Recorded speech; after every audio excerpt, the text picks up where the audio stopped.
Bonjour à toutes et à tous et bienvenue sur Evolution Talk, le podcast pour évoluer ensemble en tant qu'êtres humains et humanité. Je suis Benjamin Lotin et j'ai la grande joie d'être aujourd'hui en la compagnie de Loïc, moine cocho et recordman d'apnée suisse. Bonjour Loïc, Bonjour Benjamin, merci d'avoir accepté mon invitation. avec plaisir quand même. Pour commencer, est-ce que tu pourrais nous parler de ce qui t'a amené à réaliser tout ça dans ta vie? Oui, c'est quand même une longue histoire. Maintenant j'ai 47 ans, je suis devenu moine quand j'en avais 19-20. Je connaissais la pratique du zen déjà avant, puisque mon père est maître zen, dans une autre lignée. À l'époque, quand j'ai commencé, Euh, il n'était pas encore maître. Mes parents avaient une relation difficile et puis avaient des batailles spirituelles. Ma mère est plutôt d'ascendance taoïste, elle est enseignante de tai chi, et puis mon père est d'ascendance bouddhiste, j'oserais même dire plutôt bouddhisme radical, donc très formel. Alors ma mère soutenait que l'univers n'était que mouvement, et mon père, l'exact opposé. Donc j'ai tenté tant bien que mal de m'extraire de cette bataille spirituelle. J'ai fait mes expériences propres, et c'est vrai que je suis assez vite tombé dans la pratique de la méditation. Je souffrais en tant que jeune adulte, je souffrais des problèmes du monde qui étaient liés aux problèmes de mes parents. Et en fait, assez vite, j'ai demandé à mon père de m'aider sur la voie et de me présenter un maître. Ce qu'il a fait. Il m'a présenté le maître Kosen Roshi, qui, quand il m'a vu, un Suisse, bien élevé, inscrit à l'université, il m'a mis le grappin dessus. Et en fait, je suis assez vite tombé amoureux de lui. Donc, ça a devenu mon souhait de devenir moine et de suivre son enseignement, que j'ai suivi pendant un peu plus de 15 ans, jusqu'à ce qu'on construise un temple et tout ça. Et puis un jour, j'ai découvert l'apnée. Alors peut-être on parlera comment c'est arrivé. C'était vraiment par hasard. Hein. C'était vraiment par hasard que j'ai découvert l'apnée. L'apnée pour moi, c'était un rêve. C'était le Grand Bleu, c'était Jacques Mayol. Et puis dans le film Le Grand Bleu, Jacques Mayol, il est quand même dépeint sous les traits de Marc Barr, qui est jeune, Rosanna Arquette, qui est super sexy et tout. Donc il y avait toute une histoire à laquelle on pouvait s'identifier. Jean Reno, qui était le gentil, mais en même temps le méchant et tout. Donc c'est vraiment un film magnifique qui est resté dans mon inconscient pendant très longtemps. Et un jour, en fait, j'ai découvert, mais vraiment par hasard, à notre premier voyage en dehors du temple, parce qu'on ne peut pas prendre beaucoup de vacances quand on est un moine en temple. Comme j'étais le responsable du temple, c'est venu, mais j'avais 37, 38 ans déjà, donc c'était 30 ans plus tard, 30 ans après le film, ou 25 ans après le film. J'étais moine bien avant d'être apnéiste. Et puis comme on en a parlé un petit peu avant le début du podcast, il y avait cette peur énorme des requins, de la profondeur. Et je me suis dit que c'était important que je me mette à l'apnée. Donc j'ai fait mon premier cours d'apnée au Mexique, l'année d'après, parce que sur le moment j'avais trop peur, puis j'avais pas les finances, parce que c'est pas gratuit les cours d'apnée. Et quand je suis rentré au temple, j'ai dit à mon maître les respirations que ces gens connaissent, la vitalité qu'ils ont. Je me suis fait plus de copains en une semaine qu'en 15 ans dans le temple. Je pense que ça serait bien que tes disciples ils découvrent la vitalité, les respirations des apnéistes, parce que c'est vraiment des pros. C'est vraiment des pros sur le sujet. Et il me dit assez simplement... Bon, si tu veux enseigner l'apnée à mes disciples, ce que je souhaite, c'est que tu deviennes instructeur. Alors, en bon disciple, je me suis farci les différents niveaux. Non que j'étais véritablement attiré par le sport en tant que tel. J'aimais bien, je trouvais très cool. Mais l'idée, c'était véritablement de pouvoir ramener l'enseignement des apnéistes dans le monde des bouddhistes pour ramener de la vitalité au bouddhisme. Parce que pour moi, c'était un petit peu difficile. Quand on rentre dans le bouddhisme à 20 ans, on est quand même confronté, surtout en Occident, hein, on est quand même confronté à des gens qui ont 30 à 40 ans de plus, donc, et puis qui ont des problèmes de vie et tout ça. Donc ramener un petit peu de vitalité dans l'histoire, pour moi, c'était très important. Et puis, Quand je suis finalement devenu instructeur et puis que j'ai dit voilà, je suis instructeur, je vais enseigner à tes disciples dans le temple, eh ben les responsables du temple, enfin disons les responsables légaux du temple, ont commencé à se dire si Loïc il enseigne l'apnée, tout le monde va faire des syncopes, on va avoir des mecs qui tombent pendant le zazen, ou il va faire ça dans la piscine puisque ce temple il a une petite piscine, il va y avoir des morts, et donc non, tu n'enseigneras pas l'apnée au temple.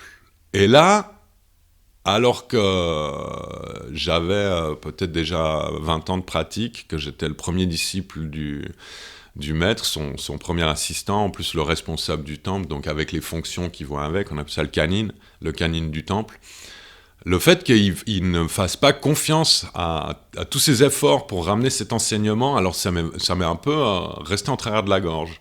Là, mais alors, qu'est-ce qu'il leur faut à ces gens-là pour se réveiller? Parce que s'éveiller, c'est facile.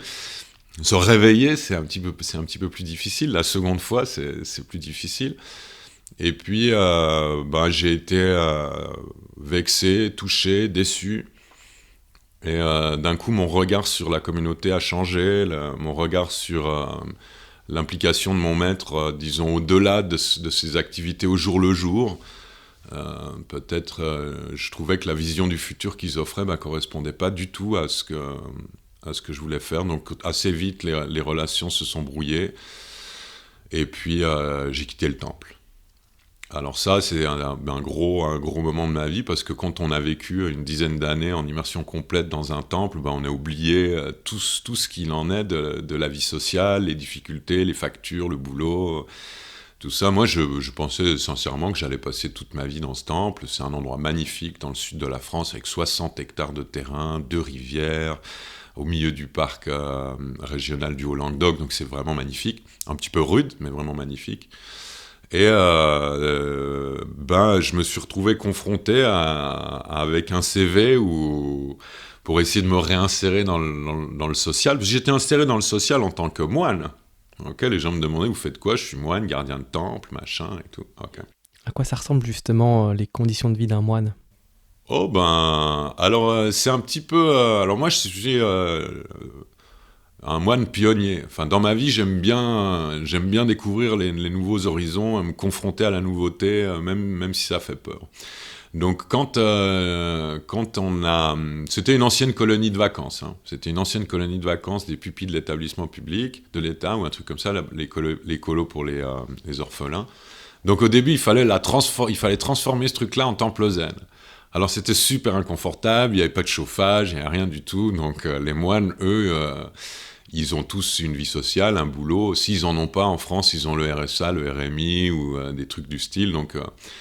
il n'y avait personne. Et je voyais les moines et les nonnes de la communauté 52 jours par année lors des retraites. Et le reste du temps, j'étais seul là-bas avec ma fille qui avait 1 an et ma femme qui pratiquait aussi au début, puis qui a gentiment voulu prendre une autre direction spirituelle, on va dire. Donc pour moi, c'était de la pratique souvent solitaire. Une harmonie avec la nature qui était au top du top du top. J'ai parlé avec le vent, j'ai été énervé par le bruit des écureuils qui cherchent des trucs dans les feuilles. Et puis beaucoup de joie à pratiquer de l'exacte même manière qu'on pratiquait dans les temps anciens. Avec le froid, avec le vent, avec la pluie... et c'était aussi énormément de boulot. Et comme j'étais seul et libre, alors j'ai pu développer, j'ai pu me lancer dans toutes les idées, toutes les visions, même tous les fantasmes spirituels que j'avais. J'ai actualisé des pratiques qui me semblaient dignes d'intérêt. Je courais autour des montagnes. Donc c'était une...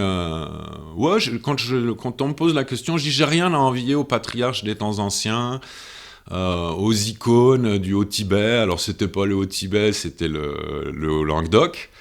Mais je pratiquais de la même manière. Je courais dans les montagnes des kilomètres et des kilomètres et des kilomètres. J'ai pratiqué dans la neige. J'ai mis des verres d'eau devant moi pendant la méditation. J'étais tout seul dans le dojo et je voyais l'eau du verre se geler. Et puis quand le printemps arrivait, cette explosion d'énergie qu'on n'a pas quand on est un petit peu prisonnier du monde urbain, mondain. Donc c'était ça, c'était une vie super libre. Au début, il s'est pas passé une journée sans que je remercie tout ce qui existe. C'était ce que je voulais. C'était ce que je voulais. Je voulais véritablement devenir moine et vivre la vie spirituelle pour de bon, coûte que coûte. Donc dans un temple comme ça, c'était super. Mon maître, il rigolait, il disait souvent, oui, mais on a acheté ce temple juste pour que Loïc s'amuse, en fait. Ce qui était un peu vrai et très sympa de sa part. C'est aussi pour ça, à un moment donné, les gens, ils ont dit, bon, c'est notre tour de nous amuser, Loïc. Regarde, t'es devenu la moitié d'un Bouddha, laisse-nous un peu la place aussi. Après justement cette entrée dans le monde moderne, avec tout ce qu'il comporte, avec toute cette connaissance de toi que tu as développée, et tout ce temps passé en connexion, comment se passe la transition ? Ouais, alors tout d'un coup, on se rend compte que en vivant une vie, disons, avec le contexte spirituel, on a quand même peinturluré des aspects de son esprit avec de la peinture qui tient pas le choc. Ok, donc trouver un appartement, se rendre compte qu'on n'a pas d'argent, donc il faut prendre les appartements d'un bas étage social. Dans un immeuble où éventuellement le voisin bat sa femme, où il y a des cris pendant la nuit, et puis ça c'était très dur. Et puis j'ai été confronté à la colère. C'était quand même, je considérais cet endroit chez moi, et puis c'était en même temps mon travail, et puis là où ma fille avait grandi, donc tout d'un coup je me suis confronté à cette colère hyper profonde, le dégoût, et le dégoût pas par rapport au monde moderne ou mondain, puisqu'il fallait que j'y fasse face. On juge pas ce à quoi il faut faire face. On juge ce qu'on a derrière soi, à côté, donc j'ai commencé à développer presque de la rancœur. J'ai développé de la rancœur par rapport à la communauté. Qui, quand je leur avais dit, moi je travaillais quand même 90 heures, 90 heures par semaine, la solde monastique c'était rien du tout, donc quand je comptais mon salaire horaire c'était moins d'1 € par heure. Donc quand tout d'un coup on est lâché dans le monde et puis qu'on croyait être riche avec 2000 € et puis que 2000 €, quand on a une famille et que c'est le seul revenu, ça va très vite. Ça va très très vite. Et donc avec cette rancœur, je me suis aussi confronté au fait que je ne m'étais pas libéré. J'étais solide, j'étais costaud, je pouvais me confronter au truc, mon maître m'avait enseigné beaucoup, mais je me suis rendu compte que j'étais qu'à mi-chemin. Le maître emmène le disciple à mi-chemin. Et la deuxième moitié, le disciple, il doit la faire tout seul. Alors ça, au début, c'est pas facile. On en ramasse plein la tronche, on se dit je suis un moine qui sort du temple, ça va intéresser tout le monde. Ça intéresse les gens 2-3 jours, et ensuite on est un épiphénomène sans substance véritable, les gens se détournent, c'était pas facile. C'était pas facile du tout. C'est pas ma meilleure époque, mais en même temps, j'ai réussi à sortir du temple. C'est comme les temples, c'est comme l'école ou l'université. C'est pas difficile d'y rentrer, mais d'en sortir, c'est une autre paire de manches. Comment tu as observé les regards qui se portaient sur toi, de cette vie que tu as eue, qui sort de la norme ? Comment tu as vécu cette confrontation aux gens, leurs opinions, leurs pensées ? Pour être franc avec toi, je me cachais. C'est-à-dire, je m'enfonçais dans une vie de plus en plus misérable, où je me convainquais, j'essayais de me convaincre que les toutes petites activités insignifiantes étaient les plus importantes et tout. Et puis, heureusement pour moi, le monde moderne, il est bien fait. Quand tout d'un coup, on arrive dans le rouge et puis qu'il faut payer le loyer, il y a quelque chose qui te force à sortir de ce trou, mais... Ouais, je me suis caché. J'habitais le premier village à 10 km du temple, et les gens du temple ne le savaient pas. Personne ne savait où je m'étais caché, je m'étais véritablement caché. Cette rancœur, cette colère, cette volonté d'émancipation, cette volonté de briller, tu vois. J'avais dit à mon maître, un jour je deviendrai un phare pour l'humanité. Et ben j'étais là, il faut surtout pas qu'on voie ma lumière, parce que sinon on va me tomber dessus, on va me juger alors que je suis pas prêt, comme tu vois, comme un crabe qui vient de changer il est tout mou là, il se cache sous un caillou, donc c'était ça. Heureusement pour moi qu'il y avait l'apnée. Heureusement pour moi qu'il y avait l'apnée. Parce que c'est ça qui m'a permis d'aller vers la lumière sans être aveuglé et pour finir de la générer par moi-même. Mais au début, c'était pas drôle du tout, tu vois. Ensuite, il y a eu des difficultés aussi familiales, parce que forcément, quand on se cache, quand on est plein de rancœur, on ne devient pas un partenaire de vie des plus amusants. Et puis, en même temps, si la communauté savait que j'étais en fait caché dans le patelin juste en bas, là, ils allaient me juger d'autant plus. J'avais peur d'être renié, défroqué, pointé du doigt par mon maître, qui, pour un disciple, le maître, ça représente tout. Ça représente tout, bien plus que les parents, bien plus que la famille directe, bien plus que l'épouse, que peut-être pas les enfants. Okay, la vie des enfants prévaut. Mais ouais, c'était pas une période facile, et à un moment donné, j'ai carrément fait un infarctus à cause de la colère. Cette colère rentrait au milieu de la nuit, tout d'un coup, la crampe du cœur. Et ça a dû faire, je sais pas, peut-être une espèce de chant, tu vois, une déflagration énergétique dans notre petit appartement. Et ma femme et ma fille sont sorties de leur chambre et m'ont trouvé assis en zazen dans le salon. Qu'est-ce qui se passe ? Taisez-vous, je suis en train de sauver ma vie.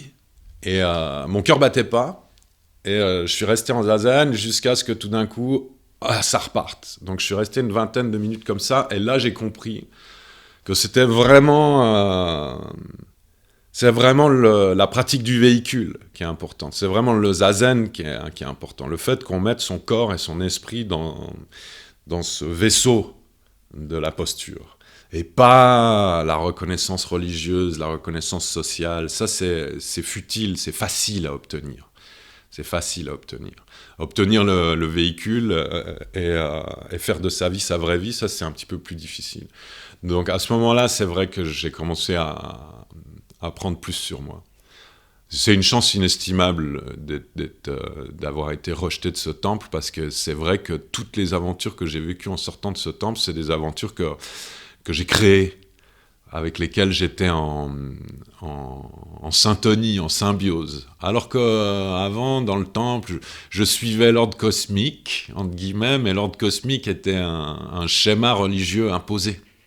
Okay ? C'était pas toi et toi face à toi la deuxième moitié. Est-ce que quand on arrive à 21 km du marathon, on est déjà complètement crevé ?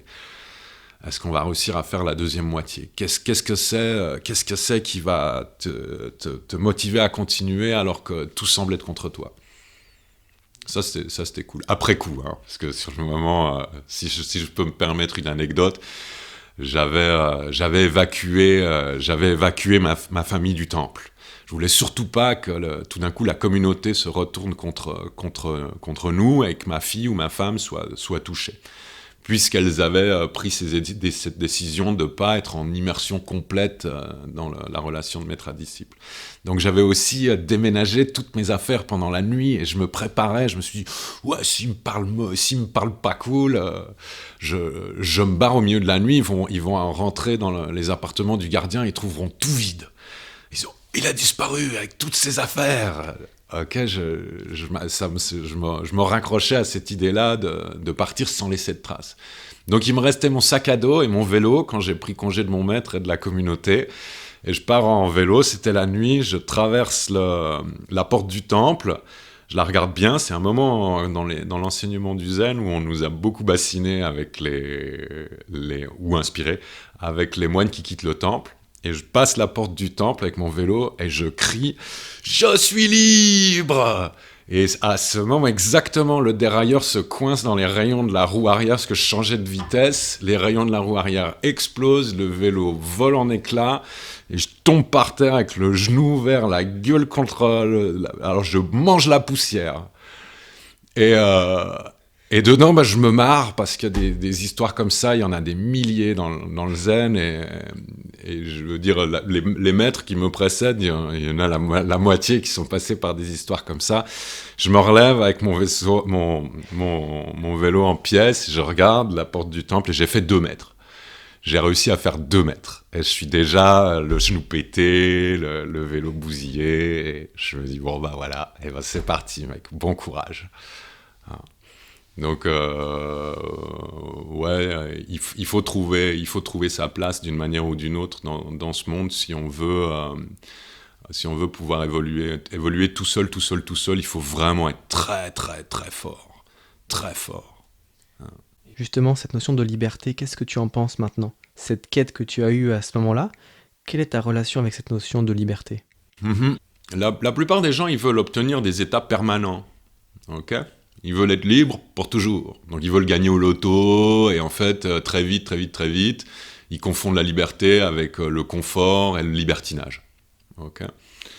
La liberté, c'est si on est véritablement libre, c'est un concept, une sensation, une perception, une vie qu'on peut aussi laisser passer. Il y a des gens qui sont beaucoup plus libres en prison, je sais pas, éventuellement un condamné à mort en prison, il a trouvé la liberté en prison, alors que le bonhomme qui a des milliards et qui est aux Bahamas, il cherche encore. C'est pareil, il y a beaucoup de concepts spirituels que les gens voudraient avoir de manière permanente. Maintenant, quand on a véritablement acquis un de ces mérites spirituels, comme la liberté par exemple, elle s'exprime au travers des actions. Donc les autres peuvent voir et se dire « Ah, il est libre ». J'ai fait une conférence dernièrement là, au gymnase de Nyon, et puis l'aumônier voulait faire un commentaire à la fin, il a dit « En fait, vous êtes un moine libéré ». Je dis « Oui, éveillé, illuminé, libéré ». C'est pas des états permanents, mais oui, quand on pratique autant de la méditation que ça, oui, on s'éveille, oui, on s'illumine, oui, on obtient la liberté spirituelle. Ça dépend des souhaits qu'on a. Moi, c'était un truc que j'ai souhaité, et je l'ai obtenu. Donc oui, je suis libre. Mais comme tout le monde, je dois faire face à beaucoup de contraintes, ce qui ne change rien à ma liberté. Je pourrais tout à coup décider de ne pas payer mes factures, et de prendre mon sac à dos à nouveau, et de me barrer dans la forêt, et de jeûner, et de manger les pommes qu'un gentil bodhisattva aurait fait pousser ici. La liberté, ce n'est pas de ne plus avoir de contraintes, c'est vraiment quelque chose d'acquis intérieur qui se développe par nos actions, quelles que soient les contraintes. C'est ça. La liberté, c'est la capacité d'accepter les conditions, quelles qu'elles soient. Si tu veux ne pas accepter les conditions, tu les changes, mais il y aura toujours des conditions. Si je peux me permettre de sauter sur le monde de l'apnée, tu vois, il y a plein de gens qui viennent me voir avec l'apnée, puis qui me disent « Moi, je suis pas dans les chiffres, hein. Moi, je cherche pas les chiffres. » Puis je dis « Mais enfin, tu sais quand même quel âge tu as, ta date de naissance, combien tu pèses, et combien coûte le cours. » Ok ? Donc, il y a un peu ça avec la liberté. Des fois, on se sent libre, et puis des fois, on se sent juste heureux, et puis des fois, on est triste. Donc la liberté, c'est comme tous les phénomènes du cosmos, c'est impermanent. C'est impermanent. On est libre, à un moment on sent qu'on est libre. Ah, je suis libre, ouais, je suis libre. Et schling, le vélo qui pète. Bon, ouais, t'es toujours libre, mais maintenant t'as plus de vélo. Et... Justement, tout ce temps passé en méditation, est-ce que tu pourrais nous en parler ? C'est quelque chose dont on parle de plus en plus aujourd'hui. Alors pour toi, qu'est-ce que c'est la méditation et à quoi ça sert, si cela doit servir à quelque chose ? Ouais, alors j'aime bien, pour choquer, dire que la méditation, c'est vraiment le truc qui sert à que dalle. Ok ? Et pourquoi je dis ça ? Parce que la plupart des gens, tout ce qu'ils font, c'est dans un but précis, que ça soit utile. Alors ils se lèvent le matin, ils prennent un café, parce qu'un café c'est bien utile, ça réveille. Ensuite, ils mangent de la nourriture, parce que la nourriture, c'est pratique, ça donne de l'énergie. Ensuite, ils prennent le bus, c'est pratique de prendre le bus, ils vont au boulot, c'est pratique, c'est utile de bosser parce que grâce à l'argent qu'on fait, on peut acheter plus de nourriture et puis ça continue. Et tout, les gens se reposent et même quand on leur dit « Ah, tu devrais faire un petit peu de méditation », c'est la catastrophe mentale pour eux parce qu'ils se disent « En quoi c'est utile, en quoi c'est utile, en quoi c'est utile ». Maintenant, si tu es capable de juste t'asseoir et complètement lâcher, alors ça devient d'une utilité universelle. La méditation, c'est pas utile, c'est la personne qui pratique qui doit devenir utile. Ok ? Maintenant, la méditation zen, elle a un petit peu ça de différent qu'on va corriger la posture. On peut pas s'asseoir exactement comme on veut. Bien entendu, avec la popularisation du business autour de la méditation, les gens pratiquent le zazen assis sur une chaise, un petit peu voûté, ou seulement quelques minutes. Ok ? Mais la méditation zen traditionnelle dont l'enseignement n'a pas changé depuis des lustres. Depuis des lustres, c'est pas drôle. C'est pas drôle, mais pourquoi ça n'a pas évolué ? Pourquoi les maîtres transmettent encore et encore ce truc tel qu'il est ? Parce que c'est important de ne pas essayer de créer le moule, ou l'image, ou l'identité de soi-même en se servant de la méditation pour ça. Ok ?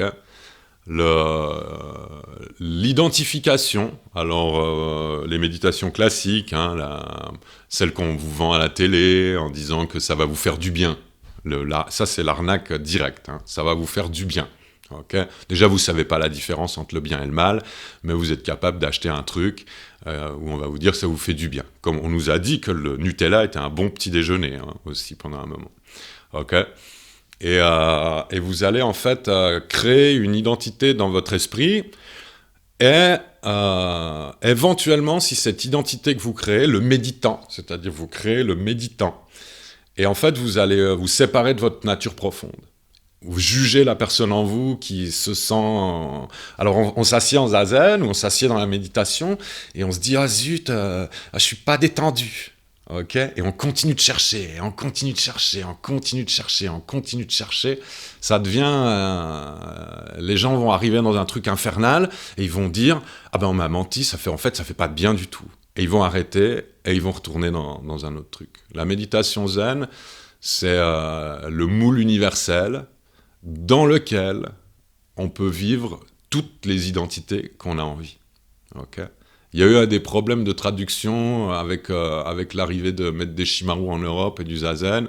Maître Deshimaru, qui était quand même quelqu'un de costaud, qui aimait bien le whisky, qui était un japonais de type samouraï, qui aimait bien rentrer dans le cadre des gens, et puis qui parlait pas bien le français et pas bien l'anglais. Et il disait Zazen is the king of samadhi.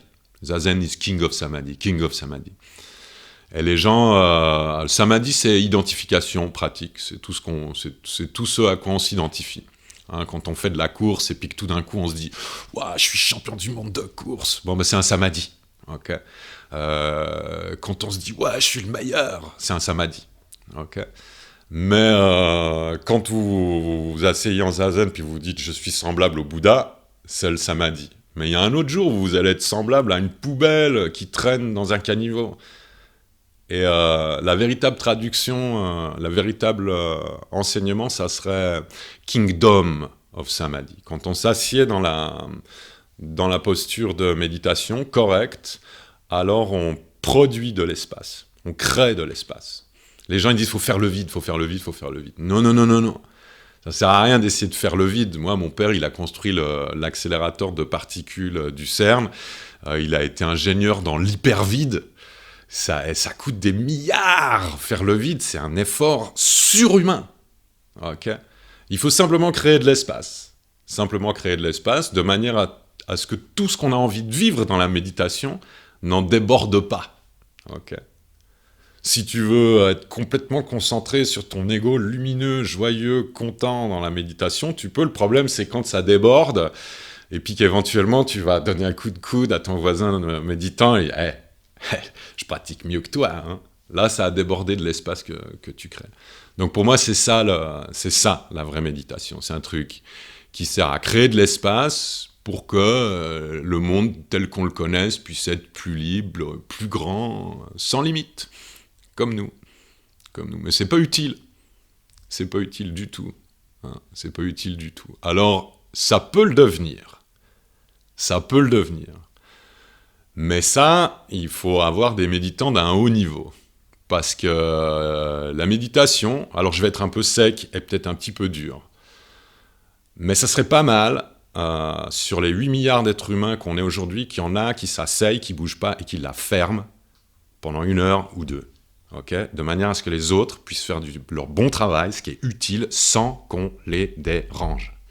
Okay, il y a une telle frustration de la réalisation humaine que il y en a beaucoup qui sont devenus des animaux dans une enveloppe physique, il y en a beaucoup qui sont des zombies sans rien entre les deux oreilles. Il y a toute une nouvelle génération qui arrive, qui est même suffisamment libre pour pas avoir de regard pour l'identité sexuelle qu'ils ont. Et si nous, on continue à croire que c'est nous qui sommes utiles avec notre monde social, ça va pas le faire. Donc le zazen, c'est utile dans le sens où si vous êtes addict à la cigarette, c'est 2 heures pendant lesquelles vous fumez pas. Si vous êtes alcoolique, c'est 2 heures pendant lesquelles vous buvez pas. Et puis, si vous pouvez jamais la fermer, c'est 2 heures pendant lesquelles vous vous taisez.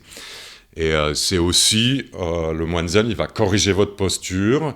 Et dans la mesure où vous avez un manque de vitalité, c'est un bon début d'apprendre à se tenir droit. Donc ça, c'est des trucs qu'on devrait apprendre à l'école. Mais disons que la méditation pour calmer les problèmes des gens qui savent pas gérer le luxe et le confort dans lequel ils vivent, ça, il faut arrêter. Ça devrait être interdit. Ça devrait être interdit. Bon, c'est un petit peu dur comme je le dis, parce que j'ai quand même... il a fallu que je change c'est la personne que je suis qui a changé grâce au zazen. C'est pas le zazen qui s'est adapté à moi, c'est moi qui ai dû m'adapter à cette posture des Bouddhas et des patriarches. Justement, pour quelqu'un qui sentirait l'appel de découvrir ce genre d'approche et d'expérimenter, avec ton expérience et tes milliers d'heures passées dans cette activité, quels conseils donnerais-tu ? Garder un regard critique, ça c'est la première chose. Garder un regard critique, ok, parce que quand on rentre parce qu'il y a énormément de foin qui a été fait sur la méditation, le bouddhisme, la méditation transcendantale. Au jour d'aujourd'hui, c'est clair. Il y a des Rinpoché tibétains à qui on a prié de remonter dans leur montagne parce qu'on peut quand même pas les mettre en prison pour des travers sexuels. Dernièrement, on nous a parlé d'une éventuelle tradition tibétaine qui consistait à lécher la langue des petits-enfants. Ça partage quand même la discussion en deux. Il faut garder un regard critique parce que les moines sont juste des moines, ils ne sont pas des saints. Et les saints ont généralement décidé de quitter le monde pour ne pas enseigner et surtout pour encore moins qu'on leur enseigne ce qu'ils devraient faire. Donc, quand vous allez dans un truc de méditation, ayez un regard très critique. Maintenant, ne pensez pas que c'est nécessairement gratuit. Okay, éventuellement, il faudra payer parce qu'un dojo, il y a un loyer, puis l'encens qui sent bon, il n'est pas gratuit. Et puis, éventuellement, le moine ou la nonne qui va vous enseigner le truc, si elle avait 5, 6 francs, 10 euros de dons, ça lui permettrait aussi de s'acheter un paquet de cigarettes. Ou autre chose, ou un paquet de thé, mais il faut garder un bon regard critique. Parce que la plupart des gens qui veulent commencer la méditation, c'est parce qu'ils ont un problème. Ok ? Ils ont un problème. Et ça se pourrait bien que Alors, 95% des problèmes des gens sont résolus par un changement de contexte social. Ouais, les moines, ils sont tellement cool, dans ce temple, on pratique, mais il y a de la musique, les gens, ils dansent le soir, et puis il y a un petit bar, c'est super, et puis il y a cette fille qui est tellement jolie, et tout, ah. Et puis, alors, il y a ceux qui vont résoudre leurs problèmes dans un nouveau contexte social, il y a ceux qui vont l'étouffer avec un nouveau contexte social. Voilà, j'ai pas assez d'argent, je vais prendre ce nouveau job, et puis je suffoque gentiment. Donc il faut regarder un vrai regard critique, et puis éventuellement, ce qui serait intéressant, ce qui serait intelligent, c'est d'essayer plusieurs trucs. Ok, moi je prétends pas justement que le zazen c'est King of Samadhi. Ok, je prétends que c'est Kingdom of Samadhi, mais je prétends pas que c'est drôle, et puis il y a plein de gens qui peuvent pas s'asseoir en lotus avec la jambe gauche dessus. Parce que le vrai zazen, c'est quand même hyper précis sur la position. C'est bien d'essayer Vipassana. Même un moine qui pratique sincèrement le zazen, à un moment donné, il va à aller goûter les autres plats. On peut pas manger que du riz toute sa life. Hein. Donc ça serait intelligent de se dire « Ah ben tiens, je vais essayer le truc avec les moines zen. Ah, je vais aller faire un peu de tai chi éventuellement. Je vais aller chez les moines Shaolin. Pourquoi pas, tiens, ben là c'est le week-end, tranquille. Pourquoi pas un petit peu de méditation transcendantale ?» Alors faut se gaffer parce qu'il y a des endroits où le piège est bien mieux conçu qu'ailleurs. Donc moi je dis gaffez-vous quand même avec les gens qui proposent des méditations guidées parce qu'aujourd'hui la moindre intelligence artificielle peut vous cracher 200 scripts de méditation guidée puis vous savez pas pourquoi vous vous remettez à boire du Coca-Cola 2 semaines après. Donc faut garder un vrai regard critique et se rendre compte que vous faites ça pour vous. Pour vous. C'est ça le vrai problème de l'humanité, c'est de prendre cette décision individuelle de vie.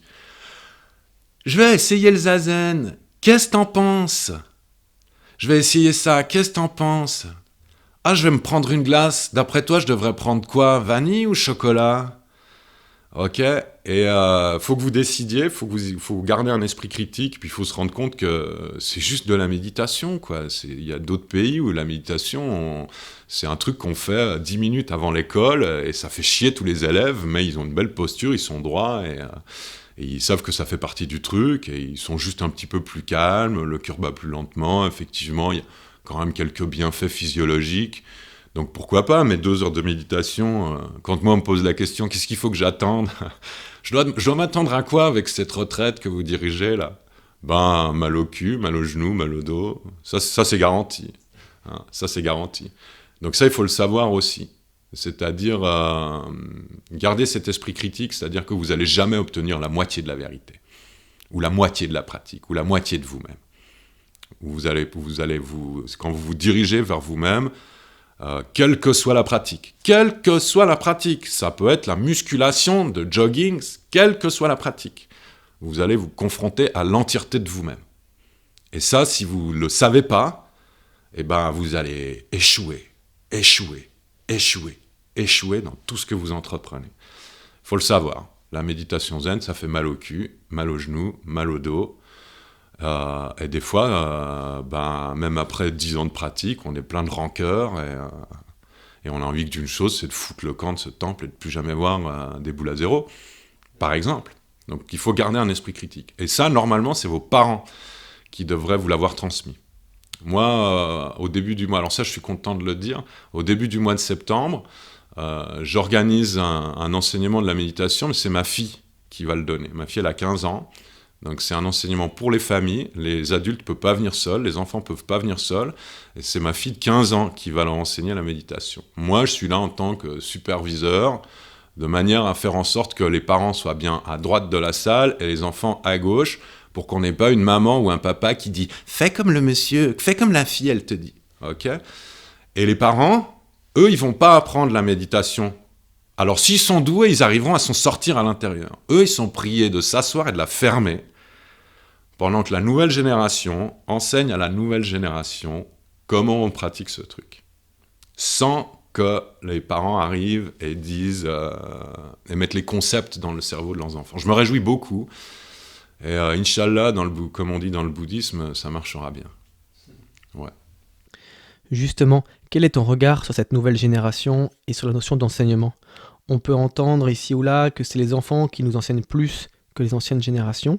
Et en même temps, il y a peut-être de la sagesse aussi dans l'ancienne génération. Comment est-ce qu'on peut évoluer ensemble avec douceur et harmonie ? Quand on parle de la nouvelle génération, on parle de la nouvelle génération depuis qu'on a compris qu'il y avait une génération qui venait après nous. Donc ça fait vraiment très très très longtemps. Hein. Les Indiens d'Amérique l'ont bien dit, on emprunte la terre à nos enfants. Okay. Donc c'est pas cette nouvelle génération, elle est pareille que moi quand j'étais la nouvelle génération. Quand toi je t'ai découvert, j'ai tout de suite compris que c'était la nouvelle génération, ce que je voulais voir de la nouvelle génération. Maintenant, je pense que la nouvelle génération, elle a pas la possibilité de plier ou de faire changer l'ancienne. Moi, j'ai la possibilité, peut-être avec ma force, de contenir un petit peu un certain nombre de gens, Mais on voit très bien, cette nouvelle génération, elle a envie d'être totalement libre, elle a envie d'être totalement connectée, elle ne veut pas attendre une seconde pour avoir ce qu'elle veut. Mais la génération d'avant est tellement fatiguée, qu'ils n'arrivent pas à leur proposer ce qu'ils souhaitent vraiment. Alors ils ont fabriqué des téléphones, et puis prends-toi ce que tu souhaites dans le monde virtuel, et ça reste que dans l'esprit. Donc le seul souci que j'ai pour cette nouvelle génération, c'est la vitalité physique. J'ai pas envie d'être bossu à cause du téléphone, ça soit la condition normale. C'est des enfants qui sont 4 fois plus intelligents que je ne l'étais quand j'avais leur âge. Ils ont déjà compris aussi les influences cachées du monde. Donc je pense que s'il y a un effort à faire de la génération d'avant, c'est de leur permettre de subvenir à leurs moyens le plus vite et de les aider.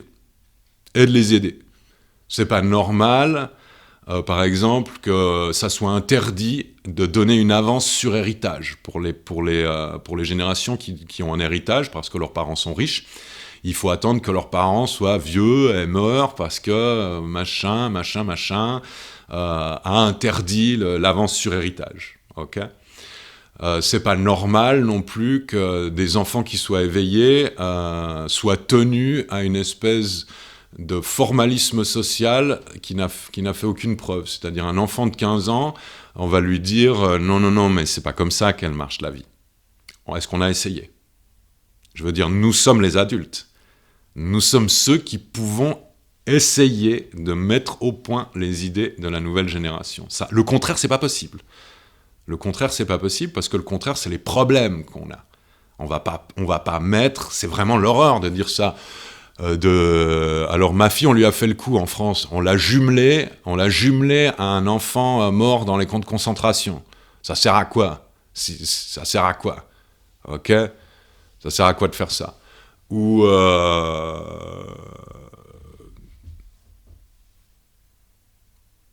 oui, on a cette capacité-là. Nous, on est là. Alors voilà, les profs à l'école.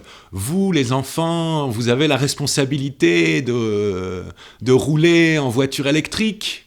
Mais on sait même pas, ça fait 10 ans qu'on a des bagnoles électriques. Si ça se trouve, dans 5 ans, c'est la catastrophe, c'est encore pire. Ok ? Donc, on pense que c'est à la nouvelle génération de résoudre nos problèmes et on va leur donner les mêmes armes qu'avec lesquelles on a foutu la merde. Ok ? Donc, et j'en suis, tu vois, moi je suis très anticonformiste, à un tel point que je peux même pas me conformer à mon propre anticonformisme. Et je pense que même moi qui suis normalement la nouvelle génération des maîtres zen, j'ai plus le temps d'attendre que la génération d'avant, elle passe la trappe, qu'elle passe l'arme à gauche, pour moi, éduquer les gens et que ça continue. Ma fille, à 15 ans, elle est complètement capable de montrer cette posture.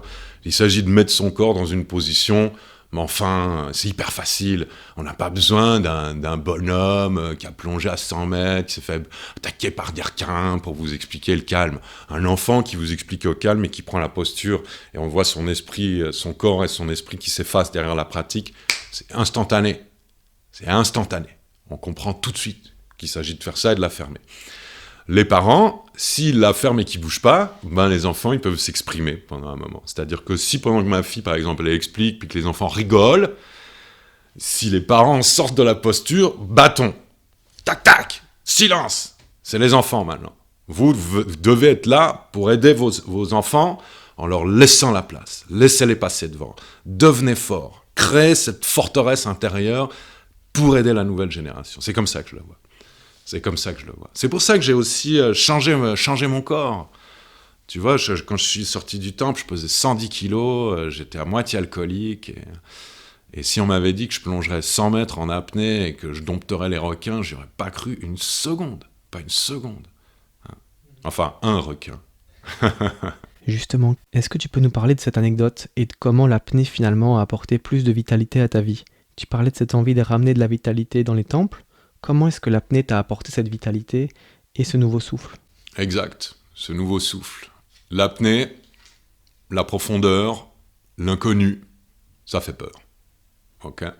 Fondamentalement, nous savons même pas qui nous sommes véritablement.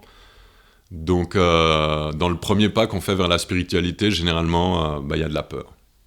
Et on essaye de l'éviter. On la fuit, on la cache. Donc l'apnée, déjà, ça... Parce que alors quand tu fais ton premier cours d'apnée, on te fait signer une décharge de responsabilité, puis on t'explique que tu peux te péter les oreilles, les poumons, les yeux, la gorge, le nez, et puis que tu peux crever, noyer, sans même éventuellement qu'on retrouve ton corps. Donc tout ça, il faut l'accepter.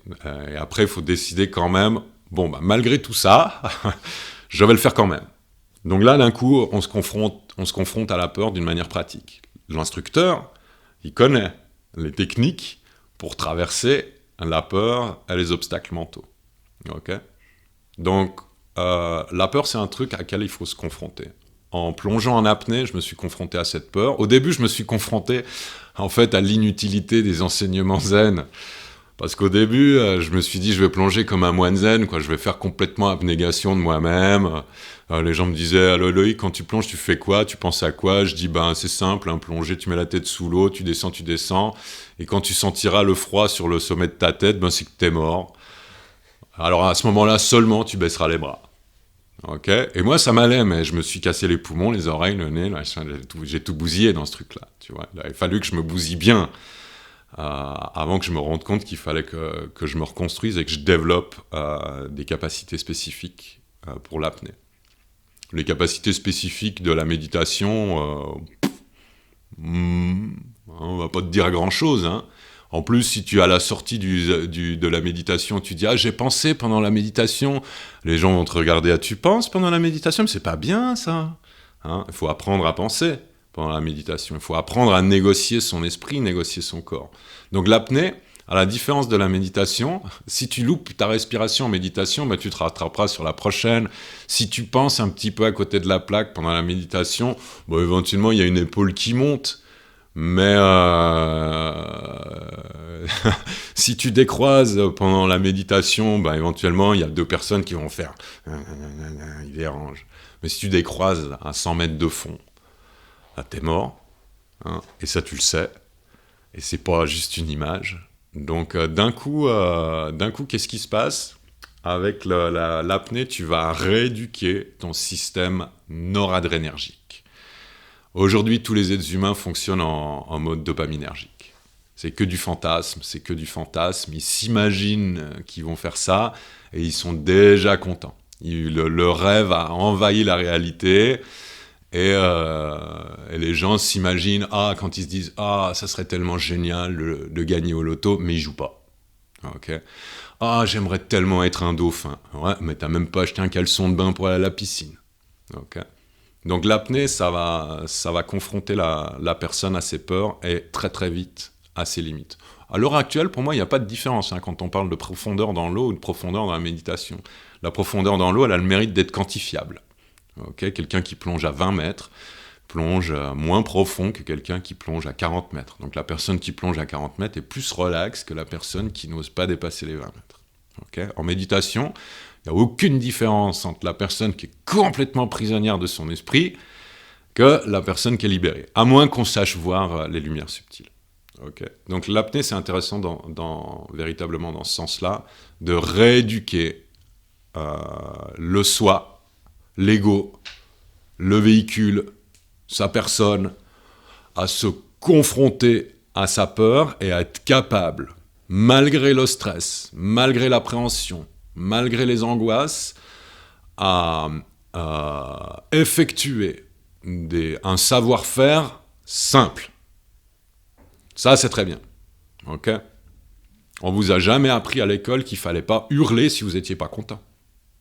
Éventuellement, on t'a dit « tais-toi ». Mais on vous a jamais donné un cours comment faire pour ne pas hurler au supermarché quand maman veut pas acheter la plaque de chocolat. Ok ? Voilà. Et en apnée, on vous apprend. On vous apprend à retenir votre souffle. Et en fait, on vous apprend pas à retenir votre souffle, on vous apprend à vous retenir, de respirer. La respiration, c'est la vie. Hein. Donc, et la vie humaine, on n'est pas nécessairement les gentils sur la planète à l'heure actuelle. Donc s'il y en a quelques-uns qui se retenaient un petit peu de vivre, pareil, hein, c'est pareil que le zazen. Si pendant 2 heures, les gens, ils la fermaient, ils restaient assis, puis ils laissaient les enfants découvrir ce truc avec d'autres enfants, c'est pas mal. Et puis s'il y en a quelques-uns qui retenaient leur souffle pendant 2 minutes, histoire que les autres puissent respirer, ça serait pas mal aussi. C'est-à-dire on apprend à laisser la place à la deuxième moitié de soi qu'on considère être un ego dont il faut se débarrasser à tout prix. Et ça, c'est beaucoup plus rapide. Il n'y a pas besoin de faire 20 ans d'apnée il n'y a pas besoin de faire 20 ans d'apnée pour avoir mal au canne quand on remonte à la surface. Donc c'est la même chose. Je te le disais avant, c'est peu importe la discipline. Peu importe la discipline. La méditation, quelqu'un qui... Bon, alors je vais prendre un exemple un petit peu trivial. Mais quelqu'un qui se donne à fond dans l'alcoolisme, un jour il aura l'éveil. Un jour il se dira... Moi, ça m'est arrivé au temple. Hein. Avec mon maître, on s'était mis dans la tronche de trouver le meilleur whisky du monde. De boire le whisky qui allait nous donner le satori instantané. Et on est devenus alcooliques, les deux. On buvait. Eh ben, on a trouvé l'éveil. Moi, j'ai trouvé quel était le whisky qui me correspondait le plus. Et après, j'ai plus bu une goutte. Alors, au début, c'était difficile. Il a fallu que je cours, parce que j'avais pris des tonnes. Hein, j'étais devenu bien gras. Il a fallu que je cours. Mais c'est peu importe la discipline. Peu importe la discipline. Donc, l'apnée, plutôt que la méditation, elle a l'avantage... d'être direct, sans embâge, et quand on vous dit en méditation, moi je l'ai entendu beaucoup de fois, pratiquer comme si c'était une question de vie ou de mort. Ben, quand tu es à 20 mètres de fond, je vais pas te dire remonte à la surface comme si comme si ta vie en dépendait. Ta vie en dépend. Si tu remontes pas à la surface, tu vas te noyer. Okay. Donc c'est beaucoup plus confrontant, et quelque part, le piège de la méditation, c'est justement de pas vouloir se confronter à ce truc-là. Les gens veulent fuir leurs problèmes. Quand quand par exemple, je sais pas, tu tombes amoureux d'une fille et cette fille, elle te dit qu'elle t'aime pas. La première chose, ça va être le déni. Ouais, elle m'a dit ça parce qu'elle voulait pas me mettre mal à l'aise et tout. Hein. Et puis ensuite, éventuellement, tu vas être en colère. Ensuite, tu vas te fâcher contre elle. Et puis tu vas la haïr alors qu'à la base, tu l'aimes, tu vois. Hein. Et les gens essaient de fuir sans arrêt le problème. Et la méditation, c'est un moyen parfait de suivre son problème. La religion, c'est un truc, on a inventé ça. Quand on a inventé la religion, il y en a, ils en étaient encore à la pierre polie. Hein. Donc c'est vraiment, ça a été rodé pour que les gens puissent fuir leurs problèmes. Maintenant, il faut changer ça, il faut comprendre, il faut avoir un esprit critique, puis il faut savoir que ça va pas être agréable.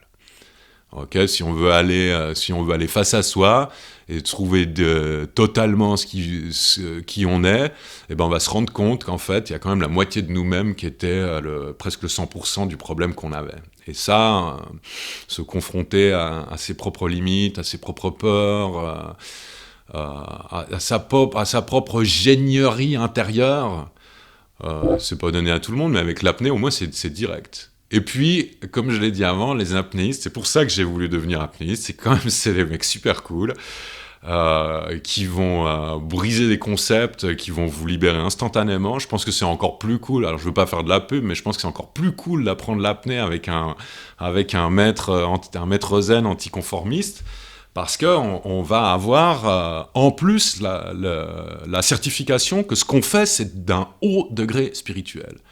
C'est d'un haut degré spirituel, d'un profond degré spirituel. Et les gens changent, tu vois. Alors j'ai certifié peut-être 150 élèves. Je suis habitué à l'ouverture de l'esprit des élèves quand ils remontent à la surface. Ils ont réussi un truc qu'ils pensaient impossible. Ils le pensaient impossible. Ils remontent à la surface et ils se retrouvent face à cette réalisation qu'ils croyaient impossible. Donc leur souffle se suspend. Je leur crie dessus, respire, respire, respire. Donc ils se remettent à respirer et ils prennent conscience que c'est eux qui ont réussi ce truc. Et là, il y a une étoile qui s'allume dans l'espace que les moines ont créé dans leur bonne méditation. Moi, je vois cette image, je vois cette lumière, c'est magnifique. Là, il n'y a rien de plus beau que la lumière d'un être humain qui s'illumine. Et on fait un high five, on se tape dans la main, histoire qu'il y ait une transmission et que, voilà. C'est génial. Et ben, dernièrement, j'ai eu un élève, il est remonté à la surface. Alors, on était sorti des standards de ce que j'enseigne normalement, puisqu'il avait l'air d'avoir des prédispositions un petit peu.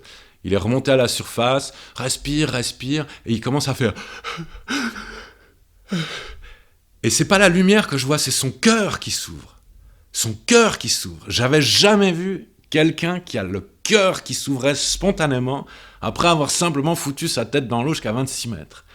Et je me suis dit, il va pleurer. Donc je l'ai pris dans mes bras. On n'a pas fait high five, la lumière, schlack, le petit flash, la petite the bliss, tu vois, la grâce. Non, c'était véritablement une ouverture du cœur et j'ai jamais rien fait d'aussi cool de ma vie. Incroyable. Eh ben, dans le zen, tu peux attendre longtemps avant de voir ça. Justement, comment est-ce qu'on ouvre son cœur? Est-ce que c'est quelque chose qu'on peut chercher ou c'est seulement en suivant et en faisant les actions justes que la vie nous mène à... Alors, il y a 2 portes qui mènent au cœur. Le cœur, il est entre le cerveau et les tripes. Donc, il y a 2 portes d'entrée. Il faut soit ouvrir la porte du cerveau et aller vers le bas, soit il faut ouvrir la porte des tripes et aller vers le haut. Ok, mais il faut ouvrir une porte. Donc, moi, j'ai essayé les deux. Hein. J'ai la porte du mental, je l'ai beaucoup ouverte. Maintenant, il y a même des courants d'air parce que j'ai défoncé la porte. Elle ne tient plus vraiment fermée. Et la porte des tripes, ben, c'est quelque chose de solide. Hein. Toi qui pratiques le jeûne, tu as vraisemblablement l'intuition que c'est quand même beaucoup notre flore intestinale qui a faim, qui se plaint. Donc il y a quand même une porte à ouvrir dans les profondeurs de nous-mêmes. Donc les tripes. Alors je sais pas, hein, moi j'ai décidé d'être moine et apnée, donc quand moine et apnéiste. Donc venir au temple, bah faut quand même avoir des tripes, hein, pour se dire je vais passer une semaine dans un temple, ou alors tiens je vais aller faire de l'apnée à l'autre bout du monde, faut quand même avoir les tripes. Et puis aujourd'hui, la porte du mental, bon on a suffisamment mis de trucs au point pour que la porte du mental s'ouvre plus facilement. Je vais pas donner d'exemple, mais je sais pas, par exemple, manger une des pommes de tes vergers, eh ben, je pense que ça peut être une expérience qui peut ouvrir l'esprit de quelqu'un sur la simplicité, et quand il mangera cette pomme, sans que personne lui dise qu'elle est privée, sans qu'il ait peur qu'il y ait des pesticides dessus, sans qu'il ait besoin de l'éplucher, sans qu'il ait peur d'avaler les pépins, il va glisser tout naturellement vers le cœur. Ensuite, il faut faire attention. Le cœur aussi, il a besoin que le pilote du véhicule ait un certain savoir-faire avec les commandes. Parce qu'arriver dans le cœur et puis faire n'importe quoi, on le voit aussi. Hein. C'est pas parce que vous entrez dans le cœur, ou alors vous allez à un de ces trucs New Age là, et puis on vous casse la porte du mental avec des histoires fascinantes. Donc vous rentrez dans le cœur et l'élève, il tombe amoureux de la prof. Hein, parce qu'il a touché le cœur et il ne sait pas comment le cœur fonctionne. Le cœur, ça bat, le cœur, il a besoin d'électrolytes, il y a des gens qui ont un foramen transverse, il y a d'autres qui ont des villosités dans le cœur que d'autres n'ont pas. C'est quand même quelque chose qu'il faut connaître intuitivement, mais il faut connaître les chiffres aussi, il faut se connaître soi-même par dedans et par dehors. Donc je ne pense pas que le cœur soit la solution à tous nos problèmes.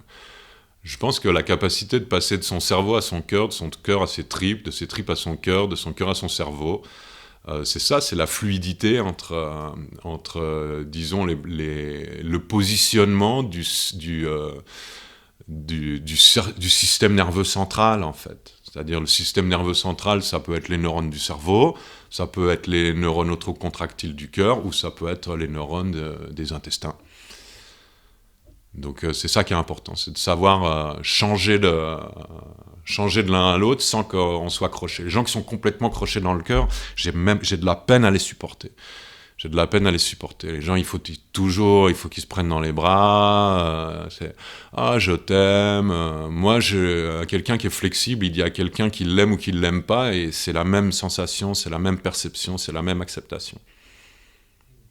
À ce moment-là, les gens sont reconnus et ouais, c'est ça. Alors, tu vois, je sais très bien que tu pratiques le jeûne, que tu l'enseignes, que tu le guides, que tu l'encadres. Un des très bons moyens de dégrossir la porte des tripes, c'est d'arrêter de s'empiffrer sans arrêt. Et le meilleur moyen d'accéder à la poignée de la porte du mental, c'est d'arrêter de coller des posters, YouTube, Facebook, TikTok, Snapchat. Il y a une porte, j'ai cru que c'était un mur à pub pour les affiches. Non, en fait, c'est une porte qui est scellée, qui attend que tu puisses passer pour te rendre compte comment fonctionne ton cœur. Et quand tu te rendras compte comment fonctionne ton cœur, pour de vrai, tu te rendras compte qu'il aime bien battre à 220 de temps en temps, et pas seulement pour un petit truc éphémère. Vas-y, moi je me suis rendu compte du jour au lendemain, j'étais parti du temple et puis j'ai commencé à trotter, puis j'ai commencé à courir, et j'ai bouffé 21 km, alors que je pensais que j'étais pas sportif. Et même pas 3 semaines après, je bouffais 100 km par semaine, et je courais avec un lasso magique pour attraper les démons de la montagne. Donc mon esprit s'est ouvert, mon cœur s'est ouvert, mes tripes se sont libérées, et je suis devenu heureux et en bonne santé. Voilà. Le cœur tout seul, ça suffit pas. Hein. On peut prendre, moi je t'ai dit avant, je suis biologiste, on peut prendre un cœur, on le met dans de la solution de Ringer, et puis il bat. On peut mettre un pacemaker et ça bat. Donc c'est vraiment, tu vois, c'est pareil que la méditation, je te l'ai dit avant, il ne faut pas en faire une, il ne faut pas en favoriser une. Moi, je pratique en zazen, je pratique que le zazen, ok, je suis un moine zen, c'est mon job. Mais il y a une fois, je pratique en demi-lotus, la jambe droite, une fois c'est le demi-lotus, la jambe gauche, une fois c'est le lotus avec la jambe droite au-dessus, une fois c'est la jambe gauche au-dessus. Alors il y en a un, c'est Padmasana, il y en a l'autre, c'est zazen, l'autre, c'est Arat Padmasana, l'autre, c'est Aratsana, il y a Siddhasana. Il y a des tonnes et des tonnes de postures. Ensuite, la main gauche dans la main droite dans la main gauche. On peut faire de toutes petites variations. Okay, quand j'enseigne l'apnée aux gens qui me demandent de corriger leur palmage, je leur dis pareil, il n'y a pas une manière de palmer. Ce qu'il faut que tu sois capable de changer pour toujours être au top de toi-même. Toujours être au top de toi-même. C'est ça qu'on a besoin. C'est ça qui est utile pour l'humanité. C'est des humains qui sont au top d'eux-mêmes. Et pas la lie de nos fantasmes les plus sombres, qui sont la responsabilité de la génération d'avant. Hein. Quand on parle du requin, le pire avec le requin, c'est le film de Steven Spielberg. C'est ça, la catastrophe avec les requins. C'est là, le film de Steven Spielberg. Les requins, c'est des bestioles comme les autres. Alors moi, on en a parlé avant, j'ai été attaqué par un requin à multiples reprises, et je m'en suis sorti, j'avais une petite égratignure sur le petit doigt. Mais je pense que je me la suis fait moi-même.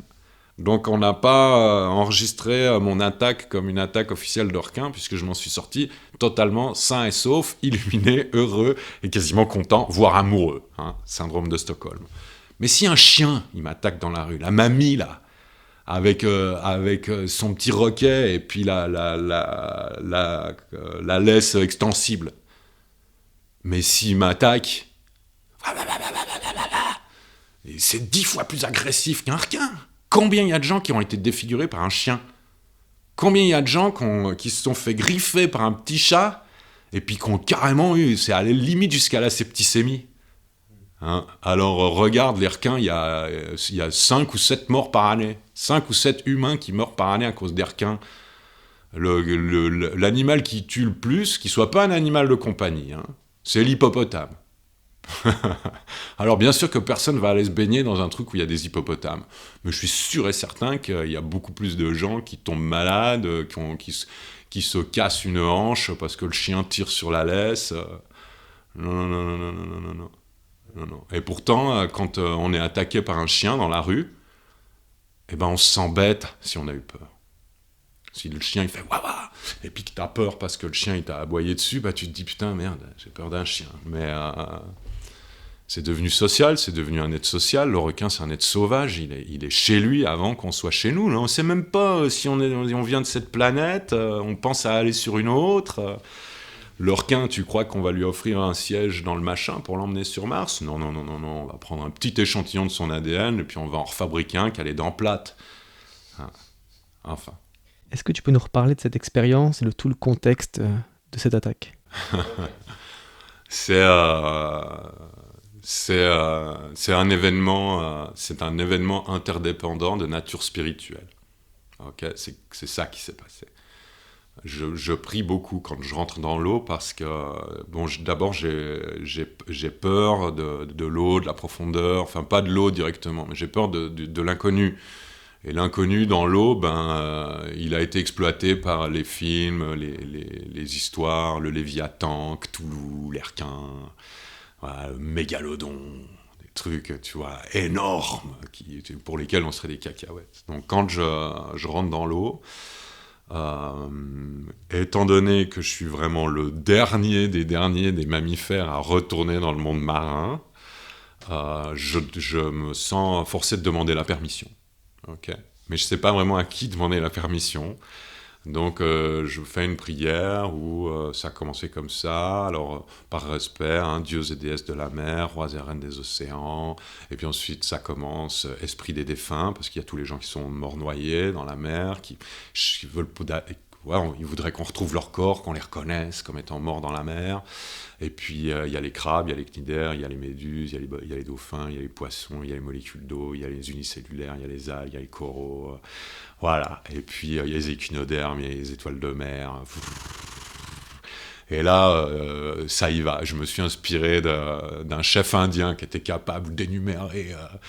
quand il faisait des prières, c'était vraiment un guerrier, quoi. Il disait, ouais, les chevaux, les bisons, le vent. Et puis, alors, je voulais faire pareil pour sentir cet esprit guerrier. Et à la fin, je disais, laissez-moi atteindre la profondeur et remonter à la surface en toute sécurité. Et mes actions seront votre tribu. C'est-à-dire, laissez-moi atteindre cette profondeur et surtout, laissez-moi devenir votre bras, quoi, votre ambassadeur. Je vais pas commencer à faire l'apnéiste qui dit il faut pas lancer le plastique dans l'eau. Tout le monde dit ça, mais on le fait pas. Okay. Et donc ce jour-là, donc tu peux imaginer que des fois la prière elle prend longtemps, quoi. Elle prend longtemps parce que j'ai beaucoup d'imagination. Puis j'avais demandé à des amis si j'avais oublié quelqu'un dans le tas. Donc elle se rallonge. Et ce jour-là, j'arrive dans l'eau et cette voix me dit à partir d'aujourd'hui, tu ne diras que mon nom. Ok. J'avais pris un sale coup sur la tête 10 jours avant, hein. Avec 15 points de suture, juste s'il faut donner des circonstances atténuantes à ma folie. J'ai dit ok, c'est ce que j'attendais. C'était quelqu'un, de pouvoir parler à quelqu'un plutôt que parler à tout ce qui existe là. Ça fait du bruit, hein. Si tout ce qui existe te parle en même temps, c'est difficile à comprendre. Et Samudra Deva. Donc je dis Samudra Deva. Et ça me dit, à partir de maintenant, très bien, à partir de maintenant, tout plastique que tu vois dans l'eau, tu le ramasses. Donc j'en ramasse un, j'en ramasse deux, j'en ramasse trois, j'en ramasse quatre. Il y a effectivement beaucoup de plastique dans la mer. Et à un moment, je baisse les bras et je dis, je peux pas ramasser tout le plastique qu'il y a dans la mer. Et je m'en vais. Un petit peu désorienté. Okay. Et puis je sens, je sais pas pourquoi, je regarde derrière moi, je vois un requin. Sur le moment, je connecte pas avec la prière. Ça, c'est venu après que je me suis dit, voilà, tu ramasses pas le plastique. Et puis, le dieu de l'océan t'envoie tout de suite son lieutenant pour te corriger. Alors que j'ai vécu ça dans le zen, hein, le lieutenant avec le bâton, les dents acérées, je connaissais, je savais que si on faisait la moindre petite entorse aux règles, on allait se faire bastonner. Donc ça change pas, c'est le zen, c'est le deep zen, hein, il n'y a pas de coup de bâton, il y a des requins. Okay. Et donc il faut que je sauve ma vie, parce qu'il est apparu très vite évident que ce requin, si je faisais rien, j'allais être son repas. Alors mon mental s'est bousculé, je suis devenu très en colère parce que j'avais pas l'intention de devenir le repas de ce requin. Il me faisait chier, il m'arrangeait pas, quoi. J'avais ma fille à la maison, ça m'aurait ennuyé que ma fille découvre, après 5 ou 6 heures de retard, reçoive un téléphone, ton père s'est fait bouffer par un requin, ta mère est en voyage. Là, c'était hors de question. Même s'il fallait le tuer à ma place, je l'aurais tué, le requin. C'était lui ou moi. Mais moi, j'ai pas d'arme. Et lui, il a quand même une sacrée mâchoire. Hein. Okay. Donc, mon esprit se chamboule, les instructions de mon prof de plongée bouteille me reviennent, me semblent pas adaptées, parce que C'est un requin très, très fin, c'est pas un grand blanc, ni un truc... moi, j'avais jamais vu ça. De toute façon, j'avais jamais vu de requin que de loin. Ok. C'était quoi comme requin? Un requin mako. Alors, le requin mako est très intelligent, pas seulement au niveau mental, hein, mais intelligent au niveau génétique. C'est-à-dire qu'en 30 ans, il semblerait que le génome du requin mako a complètement changé pour matcher celui de ses proies. Okay, il ressemble de plus en plus à un thon, parce que le mako est le requin qui est suffisamment rapide pour bouffer du thon. Les autres, ils se font semer, le thon, ça va beaucoup trop vite. Ça va beaucoup trop vite. Okay. Et puis, le requin mako a aussi la réputation d'attaquer son agresseur. Donc, si on le pêche sans faire exprès, il va foncer sur le bateau. Okay. Et puis c'est pas un requin qui va lâcher prise non plus, mais ça je l'ai appris après, parce que moi, pour le moment, je te l'ai dit, je suis dans une expérience mystique de nature spirituelle, avec un requin. Okay. Ça change rien, hein, que ça soit la vie, les rêves, on réagit de la même manière. Hein, on réagit de la même manière. Donc je sais qu'il faut que je me mette debout, et puis qu'éventuellement, s'il voit que je suis un être humain, il aura plus peur de moi que moi de lui. Alors l'illusion, hein. L'illusion, il est justement intelligent. Oh, un humain! Ouah, éventuellement, j'étais pas le premier qui croisait, peut-être il avait déjà goûté.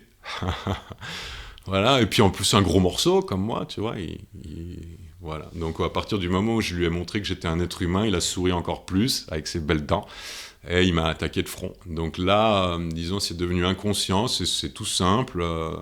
J'ai vu repasser le film de cette nana qui s'appelle Renata Bicalo, je sais plus exactement son nom, c'est une dame qui vit aux Bahamas, dont le job est de s'occuper des requins, d'enlever les hameçons qu'elle a dans la bouche et tout, et puis qui en a fait des animaux de compagnie. Et qui sait qu'il faut attraper le nez du requin pour le dévier de sa trajectoire. Donc je me dis merde, il va falloir que je fasse le truc avec la main, et là, tendre le bras en direction de l'agresseur, c'est pas facile, hein. C'est pas facile. Dans les rêves, si ça avait vraiment été un rêve, je me suis dit, oh, je vais me réveiller, ça va aller, tu te fais bouffer, ça sera un moment à passer. Hein. Mais là, non. Donc, je lui attrape le nez, et effectivement, quand on attrape le nez du requin, il n'y a plus personne dedans. Ça marche, je me dis. J'ai une arme. Je peux désactiver la folie de tuer de mon agresseur, qui est lié à la peur que j'ai de lui, machin, nos vies se mélangent, nos histoires se mélangent, les attaques continuent. Je lui donne un petit moment, un petit coup avec le tranchant de la main pour lui faire croire que, attention, j'ai des ressources et tout. Il cligne de l'œil, comme s'il avait eu mal, et puis je me rends compte instantanément que j'ai absolument pas envie de lui faire mal. J'ai juste pas envie d'être bouffé, mais j'ai pas envie d'être méchant, il est chez lui, machin et tout. Puis certaines choses, il avait... Quand à un moment j'ai poussé vers le haut et que j'ai vu, disons, sa gorge, j'ai vu qu'il avait un poisson pilote collé au menton, et ça ressemblait à une petite barbichette. Et quand j'ai vu ça, je me suis dit, oh, il a une barbichette comme moi, et alors que mon cortex préfrontal était occupé à dévier le requin de sa trajectoire quand il se dirigeait vers moi, il y avait mon cerveau profond qui analysait complètement d'autres informations. Et je me suis je me suis rendu compte à ce moment-là, enfin, mon cerveau a produit une image où ce requin, c'était moi, en fait. Je rencontrais ma peur, mais ma peur, c'est moi. Ok, c'est pas le requin. J'étais en contrôle complet. Il n'y avait pas de raison d'avoir peur. Je pouvais le dévier. J'ai même nagé à un moment à côté, on s'est regardé. Il n'y avait que de l'amour. Il n'y avait que de l'amour. Et de l'amour, attention, hein, de l'amour limite charnel. Hein. Ce requin, il voulait me bouffer. Il était intéressé à ma chair. Alors, tu vois, le film, là, t'as vu ce film, Le Parfum, à la fin, son parfum, il sent tellement bon que les gens le bouffent. Hein, les gens le bouffent éventuellement, alors je vais dire des insanités, mais enfin, quand on est amoureux, fou, bah, on a envie de bouffer l'autre. Alors pas de le couper en morceaux et de l'avaler, mais oh, je vais te bouffer ça, Voilà, ben là, il y a le requin, il voulait me bouffer tout entier. C'est une déclaration d'amour absolument incroyable. Je vais te bouffer, mon chéri, et tout. Ouais, et moi, je vais te tenir à distance parce que ma fille est toute seule à la maison. Et ok. Donc, la peur, l'amour s'est mélangé. J'ai compris un truc. Je suis content. À un moment donné, bon, j'ai quand même eu de la rescousse, quoi. Hein, j'ai averti de la présence du requin. Alors, ils étaient tous au courant, mais ils étaient hypnotisés par cette espèce de ballet semi-violent, semi-zen. Et Andrea Zuccari m'a porté secours avec son scooter sous-marin. Donc là, j'étais, disons, tiré d'affaire et l'expérience s'est arrêtée à ce moment-là. Puis ensuite, je me suis retrouvé confronté à cette peur. Qu'est-ce qu'elle était véritablement? Alors que ensuite, quand j'ai dû plonger en profondeur, on a toujours la peur qui se réveille et tout d'un coup, cette espèce de peur du requin, elle voulait se réinsérer dans mon esprit. Mais j'arrivais pas à identifier cette expérience d'amour avec une distance hyper précise. Tu vois, c'est ton agresseur, mais si tu t'éloignes, tu prends des risques, il peut te tirer dans le dos, tu vois, donc il faut rester proche de sa peur. Et quand j'analyse la situation, telle que je te la raconte, c'est tel que ça s'est passé. Quand on a nagé ensemble à un moment, il y avait de l'amour. Il y avait de l'amour. Et que si on me dit, tu crois que c'était un mâle ou une femelle, je vais te dire, je crois que c'était une femelle. Je pense que c'était une femelle. Peut-être parce que j'avais besoin qu'une femelle s'intéresse à mon goût charnel, tu vois. Éventuellement, je ne sais pas qu'est-ce que mon inconscient a construit pour que je ne fuis pas et que je survive à cette expérience-là. Et donc, quand j'avais peur ensuite de plonger avec la peur du requin, essayer de se réintégrer, je ne pouvais pas associer ça à une idée de peur, puisqu'il n'y avait que une forme d'amour, de joie. Tu vois, je suis remonté sur la plateforme, les apnéistes m'ont regardé comme si j'étais un dieu ou un super-héros. Et puis ils m'ont tout de suite dit, la chance que t'as eue, ça arrive qu'une fois dans la vie et tout. Si tout le monde m'avait dit, oh, putain, t'as failli crever, c'est super dangereux, ça m'aurait détruit, comme quand on va chez le docteur et puis qu'on se fait foutre un faux diagnostic. Hein.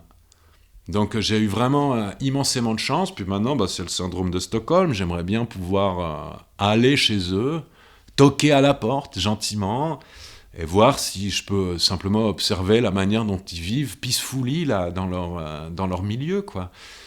C'est vraiment une exception, hein. Il y a des attaques de requins, il y en a une quinzaine, ou peut-être une vingtaine par année. Des gens qui se font boulotter, il y en a 5. Par contre, de la soupe aux ailerons de requin, il y en a 1 million qui est servi. Donc il faut pas se leurrer non plus. Il y a bien un moment où ils ont compris que s'ils en bouffaient un, ça remontait le score, mais si tu regardes le score, requin 5, humain 8 millions, quoi. Hein. Et donc ce qui est fou dans cette rencontre, c'est qu'en fait la solution pour toi n'était ni combattre ni fuir. Les deux réponses automatiques face à la peur, finalement, et la seule voie possible, c'était une voie différente. Et justement, cet instant-là où tu vois arriver, et où j'imagine où tout se précipite dans ton esprit, comment est-ce que l'on réagit à l'instant présent ? Inconsciemment, naturellement, automatiquement. Et si ça s'est bien passé, c'est parce que j'ai 25 000 heures de zazen à accepter les conditions. C'est tout. Et à ne pas... c'est le requin, à un moment, c'est le requin que j'ai attrapé et à qui j'ai plié la tête pour m'amener dans une certaine direction. Ok ? Si il faut faire ça avec ses peurs, on ne peut pas réagir. Si c'est le moment de crever, c'est le moment de crever. Il faut accepter. C'est dommage de mourir dans la violence, c'est vraiment dur, mais voilà. La méditation, c'est bien, mais il faut en faire 15 000 heures avant que votre karma ait vraiment changé et que le requin, il vous tue pas, et puis que vous puissiez agir inconsciemment, naturellement, automatiquement. On est tous capables de faire des miracles. On est tous capables de faire des miracles. Mais les miracles, ça n'arrive pas du premier coup. C'est pareil, que tout ce que je t'ai dit depuis le début, il faut s'entraîner, il faut développer un savoir-faire, il faut étudier de dedans, de dehors, comment ça fonctionne. Comment ça fonctionne. Et alors bien entendu, pour le requin, si tu lui attrapes le nez, voilà, c'est une bonne solution. Maintenant, si tu vas faire du snorkeling dans la mer où il peut y avoir des requins et que t'as pas de lunettes, tu vas pas être capable de voir le requin, donc tu vas te rendre compte qu'il t'a bouffé une guibole et tu vas pas le voir. Maintenant, s'il y a le chien de la mamie qui t'attaque, lui attraper le nez et puis le tourner sur le dos, ça va pas marcher. Okay, ça va pas marcher. Alors les moines, ils ont des bâtons, donc un bâton, ça peut servir, mais on va pas tous se balader avec un bâton. Donc si vous voulez véritablement aller au-delà du moment fatidique, il faut avoir une certaine pratique et une certaine habitude à ce que le conscient se fonde dans l'inconscient, et pas le contraire. C'est-à-dire l'inconscient, il sait exactement, à l'avance, ce qu'il faut faire. Maintenant, si le conscient, il dit « Non, mais attends, moi, je sais faire, file-moi les manettes », c'est la folie. À moins qu'on ait... Moi, j'avais aucune expérience préalable avec les requins. Hein. Aucune. Si ce n'est la peur. Okay, mais j'avais l'expérience de la peur. J'avais passé ma vie à avoir peur des requins. Donc au moment de la rencontre, c'est le moment. Et là, c'est ça qu'il y a de chouette avec la peur bleue. La peur bleue, celle qui va te prendre jusqu'aux tripes. Et en dessous encore. Hein. Jusqu'au fin fond de la génération d'après, quoi. Là, c'est inconsciemment, naturellement, automatiquement. Et c'est ça que Maître Deshimaru a toujours répété en boucle à ses disciples pendant le zazen. Zazen, consciously, automatically, naturally, spontaneously. Okay. Il faut s'entraîner à laisser la conscience se fondre dans l'inconscient et laisser l'inconscient être libre. On n'est pas libre consciemment. La conscience et l'ego, ça va en pair. La conscience, l'ego, la mémoire, ça va ensemble, tu vois. Alors que l'inconscient, tu sais très bien, par exemple, ça t'est déjà arrivé d'être à la cuisine et puis de savoir à une demi-seconde, un millionième de seconde avant que t'allais renverser ce truc-là et que t'allais casser ce verre. Ou alors t'es invité chez ces gens et puis tu sais que t'es un petit... Moi, c'est mon truc, hein, je passe la soirée, je le sais que je vais péter un verre à un moment donné parce que ces gens ils sont trop standing et puis que ma conscience va vouloir essayer de tout bien faire